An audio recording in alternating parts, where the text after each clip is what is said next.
welcome! So in this lesson, we are looking at 3 exercises to make your fingers fly. In fact, they're gonna fly so fast you might float up into the clouds like us.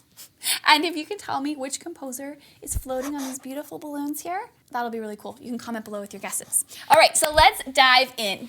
The first exercise we're going to be looking at is going to be targeting your finger movements. So often when we play fast, we can become hindered by moments where we have to cross over or tuck those finger changes. So if you can practice getting really, really efficient and smooth at those changes, kind of like when you're driving a standard, I think they call it a manual. Have you ever done that? Driven a manual transmission? It's like at first you're all like clumsy with the clutch and it's like, what's happening? But eventually you get really, really smooth, hopefully.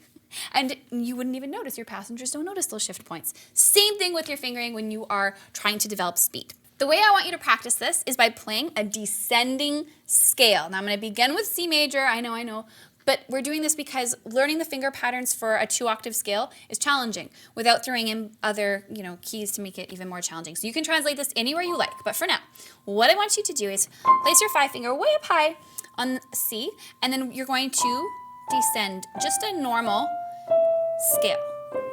So it's 5, 4, 3, 2, 1, 3, 2, 1. When you run out of keys, you're going to pivot with your 4th finger and reset that hand. And then you don't have to really think about anything fancy again. 3, 2, 1, and then it's just your normal 3, 2, 1. So it'll sound like this all together. So that's what you're going to practice. Now you're going to find the tempo at which you can practice this comfortably without any hiccups, staying on the beat. I highly recommend you use a metronome. Find your baseline tempo. That's the tempo that you can play it on where you're like, you have to kind of focus, but you're not making mistakes and you're consistent. When you can do that, you can begin to increase that tempo and to see how fast you can push your speed. Now, to add a little bit of extra challenge to this, you can practice playing your low note and seeing if you can stay on tempo to get back to your starting point. And so this is very challenging. So you might want to practice this. Oop, I missed it. It's about accuracy here.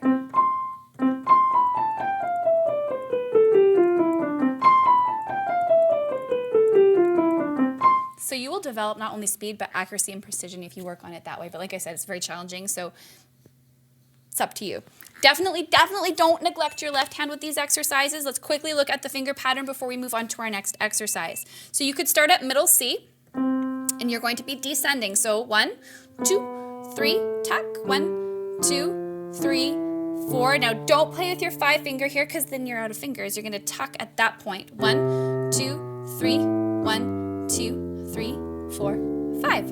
Let's do it again. 1, 2, 3, 1, 2, 3, 4, 1, 2, 3, 1, 2, 3, 4, 5. Now don't be alarmed if your left hand cannot maintain the same tempo as your right hand out the gates. The left hand usually needs a little bit more love, and that's okay. You're all good. If you want to practice the stands together, you absolutely can as well. Just make sure you're staying consistent with your tempo and that you're playing those transitions, those finger tucks and flyovers as smoothly as you can. All right, the next exercise we are looking at to make your fingers fly has to do with a pattern that's going to kind of bend your brain a little bit. So it's great to learn a scale. All the notes are consistent, you know exactly what's expected because we usually learn scales pretty early on in our piano playing journey. And the brain can kind of go into a little bit of an autopilot mode. So to create a pattern, to give yourself a pattern to work on that's outside of the norm, not only are you working your speed with your fingers and your control and all of those great things, but you're also making sure that your brain is ready for new challenges. So when you're practicing a song that requires you to play a passage that's very, very fast, you're prepared to do that new learning and to kind of stay on your toes, but your fingers rather. Anyways, let's take a look at the pattern. So again, we're going to start on C, but you can translate this to any key that you would like. We're just sticking with C to keep it simple as we learn. So you're going to go 1, 2, 3, 2, 3, tuck. 1, 2, 1, 2, 3, 4, 5. Wow. So fast is going to sound like this.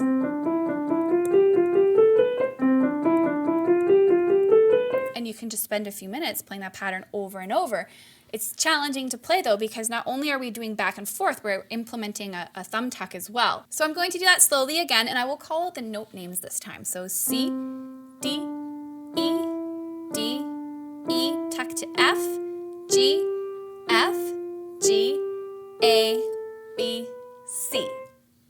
faster. Again, C, D, E, F, G, F, G, A, B, C. Oh my goodness, that's more challenging than it sounds. So if you really want to work your brain, say the note names out loud and try to do it fast. Oh my goodness. So once you're there, that's when you're going to begin to work on tempo and speed. First, learn the pattern. It's challenging. Then grab your metronome, find the tempo that you can play this at that feels comfortable, and begin to push your BPM by 3 to 5 each time until you hit your wall where you can't play consistently anymore. So the cool thing about this is you can actually move your hand around diatonically. So instead of starting on C, you could start on D, just play white keys, and then you could move up. You could move it through it that way if you wanted to, and you could also challenge yourself to play it on other key signatures. So for D major, you just include F sharp and C sharp this time.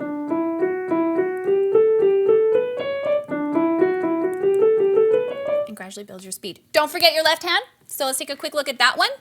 It's going to feel quite different. 5, 4, 3, 4, 3, 2, 1, 2, 1. Up and over. 3, 2, 1. C, D, E, D, E, F, G, F, G, A, B, C. Quickly. So the weak point is the movement between the 4 and the 5. So be careful you don't lose control there. So you might want to play with a little bit more pressure or intentionality just so that you don't kind of lose your rhythm or your control there.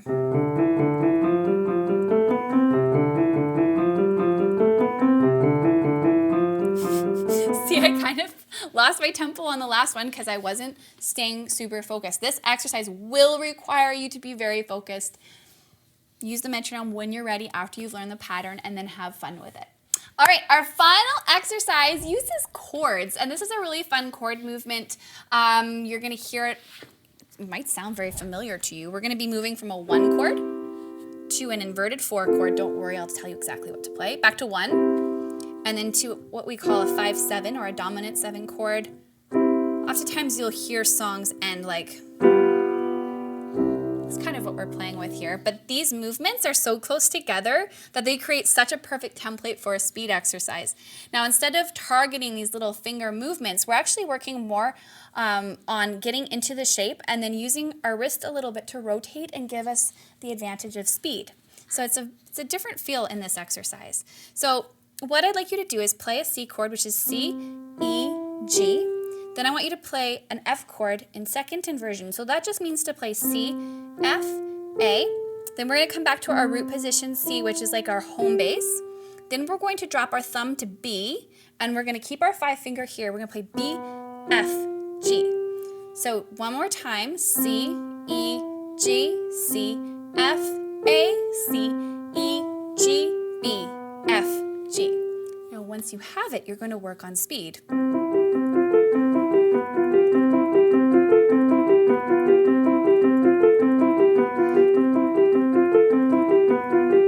And it's a little bit harder than it looks. So again, use your metronome to help you stay on track and get comfortable with those movements. You will probably find that the left hand might be a little bit more clumsy. And to pay attention to consistency. So my 5 finger wants to grab and dive into that note. Try to keep all of the notes consistent. Use your wrist to help you. Don't get tense. So many things to think about. And if you want, you can play it hands together or on any chord or key signature that you want to bring the challenge level up and up and up. So there you have it. Those are 3 exercises that you can practice to make your fingers fly. Now I just want to review. It only counts with speed exercises if you're staying on tempo. If your tempo's all crazy and you're like, that's no good. You need to be very, very consistent. So use your metronome to help you. Also, remember, you only get to the fast part by going through the slow part first. Your success at being speedy will be so much better if you take the time. I know it can feel kind of painful when you're like ready to go fast, but go slow and build the muscle memory on these notes and get really comfortable with the patterns and the movements. Then bring your speed up gradually. It'll be a way smoother process and you'll be flying those fingers around the keyboard in no time. So happy practicing. Comment below if you have any questions. Let me know the name of the composer if you can guess, and we'll see you next time.